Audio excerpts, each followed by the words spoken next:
ಎಲ್ಲರಿಗೂ ನಮಸ್ಕಾರ. ಅಡುಗೆ ಅರಮನೆಗೆ ಸ್ವಾಗತ. ನಾನು ನಿಮ್ಮ ಸೌಮ್ಯ. ಇವತ್ತಿನ ವಿಡಿಯೋದಲ್ಲಿ ಒಣಮೀನಿನ ಸಾರನ್ನ ಹೇಗೆ ಮಾಡೋದಂತ ತೋರಿಸ್ತಾ ಇದ್ದೀನಿ. ಇದಕ್ಕೆ ಕಾಂಬಿನೇಷನ್ ಆಗಿ ನಾನು ಮಂಗಳೂರು ಸೌತೆಕಾಯಿನ ಯೂಸ್ ಮಾಡ್ಕೊತಾ ಇದ್ದೀನಿ. ಮಂಗಳೂರು ಸೌತೆಕಾಯಿ ಮತ್ತು ಒಣಮೀನು ಒಂದೊಳ್ಳೆ ಕಾಂಬಿನೇಷನ್ ಇದು. ಇಲ್ಲ ಅಂದರೆ ನೀವು ಆಲೂಗಡ್ಡೆಯಲ್ಲೂ ಮಾಡ್ಕೊಳ್ಬೋದು. ಅದೂ ಬೇಡ ಅಂತ ಹೇಳಿದರೆ ಖಾಲಿ ನೀವು ಮೀನಲ್ಲಿ ಸೇಮ್ ಮಸಾಲಾನ ಯೂಸ್ ಮಾಡಿಕೊಂಡು ಒಣಮೀನು ಸಾರನ್ನ ಮಾಡ್ಕೊಳ್ಬೋದು. ಟೇಸ್ಟ್ ಅಂತೂ ತುಂಬಾ ಚೆನ್ನಾಗಿರುತ್ತೆ. ಹಾಗಾದರೆ ಬನ್ನಿ ಹೇಗೆ ಮಾಡೋದು ಅಂತ ನೋಡ್ಕೊಳ್ಳಿ.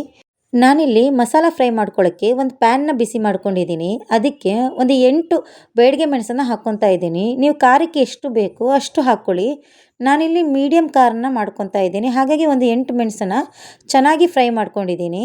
ನೋಡಿ, ಮೆಣಸೆಲ್ಲ ಕಂಪ್ಲೀಟಾಗಿ ಫ್ರೈ ಆದಮೇಲೆ ನಾನು ಇದಕ್ಕೆ ಈ ಸ್ಪೂನಲ್ಲಿ ಒಂದು 3 ಸ್ಪೂನ್ ಆಗುವಷ್ಟು ಕೊತ್ತಂಬರಿ ಬೀಜನ ಹಾಕ್ಕೊತಾ ಇದ್ದೀನಿ. ಅಂದರೆ ಧನಿಯಾ ಬೀಜನ ಒಂದು 3 ಸ್ಪೂನ್ ಆಗುವಷ್ಟು ಹಾಕ್ಕೊಳ್ಬೇಕು.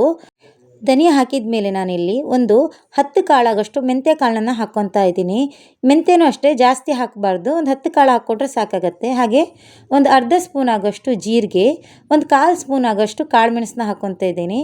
ಅದ್ರ ಜೊತೆಗೆ ನಾನು 1 ಗಡ್ಡೆ ಬೆಳ್ಳುಳ್ಳಿನ ಹಾಕ್ಕೊಂಡಿದ್ದೀನಿ. ಇದನ್ನೆಲ್ಲ ಹಾಕ್ಕೊಂಡು ಚೆನ್ನಾಗಿ ಫ್ರೈ ಮಾಡ್ಕೊಳ್ಬೇಕು.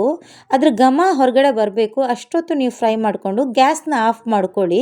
ಗ್ಯಾಸ್ನ ಆಫ್ ಮಾಡಿಕೊಂಡು ಇವಾಗ ಮಸಾಲೆ ರುಬ್ಬಕ್ಕೆ ನಾನು ಒಂದು ಅರ್ಧ ಈರುಳ್ಳಿನ ಅದಕ್ಕೆ ಹಾಕ್ಕೊತಾ ಇದ್ದೀನಿ. ಇದ್ರ ಜೊತೆಗೆ ನಾನು ಒಂದು ಸಣ್ಣ ನಲ್ಲಿಕೆ ಗಾತ್ರದ ಹುಣಸೆ ಹಣ್ಣನ್ನು ಹಾಕ್ಕೊತಾ ಇದ್ದೀನಿ.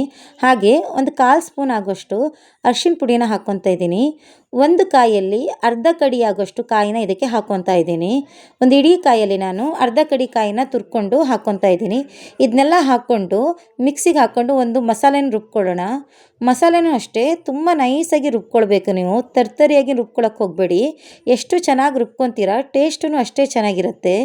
ಇವಾಗ ನಾನು ಮಾಡ್ಕೊಳ್ಳೋಕ್ಕೆ ಒಂದು ಪಾತ್ರೆನ ಇಟ್ಕೊಂಡು ಅದಕ್ಕೆ 250 ಗ್ರಾಮ್ ಆಗುವಷ್ಟು ಮಂಗಳೂರು ಸೌತೆಕಾಯಿನ ಕಟ್ ಮಾಡಿ ಹಾಕ್ಕೊತಾ ಇದ್ದೀನಿ.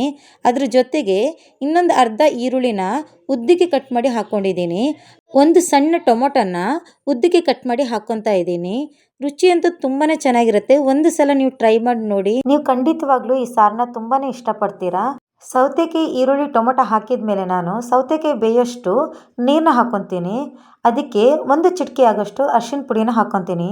ನಾನಿಲ್ಲಿ ಉಪ್ಪನ್ನು ಹಾಕಿ ಸೌತೆಕಾಯಿನ ಬೇಯಿಸ್ಕೊಳ್ಳೋಕೆ ಹೋಗಲ್ಲ. ಯಾಕಂದರೆ ನಾವು ಒಣ ಮೀನು ಹಾಕೋದ್ರಿಂದ ಅದರಲ್ಲಿ ಉಪ್ಪಿನಂಶ ಜಾಸ್ತಿ ಇರುತ್ತೆ. ನಾನೀಗ ಒಂದು ಲಿಡ್ನ ಕ್ಲೋಸ್ ಮಾಡಿ ಸೌತೆಕಾಯಿನ ಒಂದು 3/4 ಭಾಗ ಆಗೋಷ್ಟು ಬೇಯಿಸ್ಕೊತೀನಿ. ಸೌತೆಕಾಯಿ ಕಂಪ್ಲೀಟಾಗಿ ಸಾಫ್ಟ್ ಆಗೋದು ಬೇಡ. ಮತ್ತು ನಾವು ಮಸಾಲ ಹಾಕಿ ಬೇಯಿಸ್ಕೊಳ್ಳೋದ್ರಿಂದ ಒಂದು 3/4 ಭಾಗ ಬೆಂದರೆ ಸಾಕಾಗತ್ತೆ. ಇದಕ್ಕೆ ನಾನು 250 ಗ್ರಾಮ್ ಆಗೋಷ್ಟು ಒಣ ಮೀನನ್ನು ಹಾಕ್ಕೊತಾ ಇದ್ದೀನಿ. ನಾನಿವತ್ತು ಚಾಟಿ ಮೀನನ್ನು ತೊಗೊಂಡಿದ್ದೀನಿ. ಅಂದರೆ ಕಿಂಗ್ ಫಿಶರ್ ಮೀನನ್ನ ತೊಗೊಂಡಿದ್ದೀನಿ. ಇದರಲ್ಲಿ ದೊಡ್ಡ ಸೈಜ್ ಮೀನುಗಳು ಸಿಗುತ್ತೆ. ನಾನಿಲ್ಲಿ ಸಣ್ಣ ಸೈಜಿನ ಮೀನನ್ನು ತೊಗೊಂಡಿದ್ದು. ಅದನ್ನು ಕಟ್ ಮಾಡಿಕೊಂಡು ನೀರಲ್ಲಿ ಚೆನ್ನಾಗಿ ವಾಶ್ ಮಾಡ್ಕೊಳ್ಬೇಕು. ಒಂದು 3 ರಿಂದ 4 ಸತಿ ಅದನ್ನು ನೀರಲ್ಲಿ ವಾಶ್ ಮಾಡ್ಕೊಳ್ಳಿ. ಅದರಲ್ಲಿರೋ ಡಸ್ಟ್ಗಳು ಮತ್ತು ಉಪ್ಪಿನಂಶ ಕಂಪ್ಲೀಟಾಗಿ ಹೋಗಬೇಕು.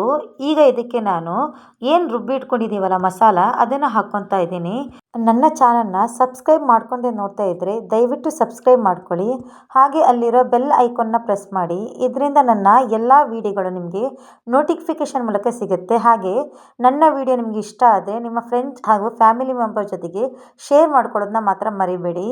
ನೋಡಿ, ಇವಾಗ ನಾನು ಮಸಾಲೆ ಎಲ್ಲ ಹಾಕ್ಕೊಂಡು ಮಿಕ್ಸಿ ತೊಳ್ಕೊಂಡಿರೋ ನೀರನ್ನೇ ಸ್ವಲ್ಪ ಹಾಕ್ಕೊತೀನಿ. ನೀವು ನೀರಿನ ಹದನ ನೋಡಿಕೊಂಡು ನಿಮ್ಗೆ ಎಷ್ಟು ನೀರು ಬೇಕು ಅಷ್ಟು ನೀರನ್ನ ಹಾಕ್ಕೊಂಡು ಅದಕ್ಕೆ ಇವಾಗ ನಾನು ಸ್ವಲ್ಪ ಕರ್ಬೇವಿನ ಸೊಪ್ಪನ್ನು ಹಾಕ್ಕೊತೀನಿ. ಹಾಗೆ ಸ್ವಲ್ಪ ಉಪ್ಪು ಹಾಕ್ಕೊತೀನಿ. ಉಪ್ಪು ಮತ್ತೆ ಬೇಕಿದ್ದರೆ ಮತ್ತೆ ಇನ್ನೊಂದು ಸಲ ನೋಡಿಕೊಂಡು ಹಾಕ್ಕೊಳ್ಳೋಣ. ಮೀನಲ್ಲಿ ಉಪ್ಪಿನಂಶ ಇರೋದ್ರಿಂದ ನಾನೊಂದು ಅರ್ಧ ಸ್ಪೂನ್ ಆಗೋಷ್ಟು ಉಪ್ಪನ್ನ ಹಾಕ್ಕೊತಾ ಇದ್ದೀನಿ. ಇದನ್ನೆಲ್ಲ ಹಾಕ್ಕೊಂಡು ಒಂದು ಲಿಡ್ನ ಕ್ಲೋಸ್ ಮಾಡಿ ನೀವು ಚೆನ್ನಾಗಿ ಬೇಯಿಸ್ಕೊಳ್ಬೇಕು.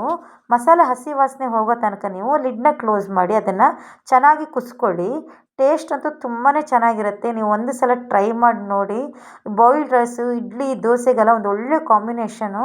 ಕರಾವಳಿ ಕಡೆಯಲ್ಲಿ ಮಳೆಗಾಲದಲ್ಲಿ ಈ ಒಣ ಮೀನನ್ನ ತುಂಬಾ ಯೂಸ್ ಮಾಡ್ತೀವಿ. ಇದರಲ್ಲಿ ಸಾರು ಮಾಡೋದಲ್ಲದೆ ನಾವು ಇದರಲ್ಲಿ ಚಟ್ನಿ ಸಹ ಮಾಡ್ತೀವಿ. ಅದೂ ಹಾಗೆ ತುಂಬಾ ಟೇಸ್ಟ್ ಚೆನ್ನಾಗಿರುತ್ತೆ. ನಿಮಗೆ ಅದರ ರೆಸಿಪಿ ಬೇಕಿದ್ದರೆ ಕಮೆಂಟಲ್ಲಿ ನನಗೆ ರೆಸಿಪಿ ಅಂತ ತಿಳಿಸಿ. ಖಂಡಿತವಾಗ್ಲೂ ಅದ್ರ ವಿಡಿಯೋನು ಮಾಡಿ ನಿಮ್ಮ ಜೊತೆ ಶೇರ್ ಮಾಡ್ತೀನಿ. ಇವತ್ತಿನ ವಿಡಿಯೋ ನಿಮ್ಗೆ ಇಷ್ಟ ಆಗಿದ್ದೇನೆ ಅಂದ್ಕೊತೀನಿ. ಇಷ್ಟ ಆಗಿದ್ದರೆ ದಯವಿಟ್ಟು ಲೈಕ್ ಮೂಲಕ ನಿಮ್ಮ ಅಭಿಪ್ರಾಯನ ತಿಳಿಸಿ. ಹಾಗೆ ಕಮೆಂಟ್ ಸಹ ಮಾಡಿ. ಸಬ್ಸ್ಕ್ರೈಬ್ ಮಾಡ್ಕೊಳ್ಳದೆ ನನ್ನ ಚಾನಲ್ ನೋಡ್ತಾ ಇದ್ದರೆ ದಯವಿಟ್ಟು ಸಬ್ಸ್ಕ್ರೈಬ್ ಮಾಡ್ಕೊಳ್ಳಿ. ನಿಮ್ಮ ಸಪೋರ್ಟ್ ನನ್ನ ಜೊತೆಗೆ ಹೀಗೇ ಇರಲಿ. ವಿಡಿಯೋ ನೋಡಿದ್ದಕ್ಕಾಗಿ ಧನ್ಯವಾದಗಳು.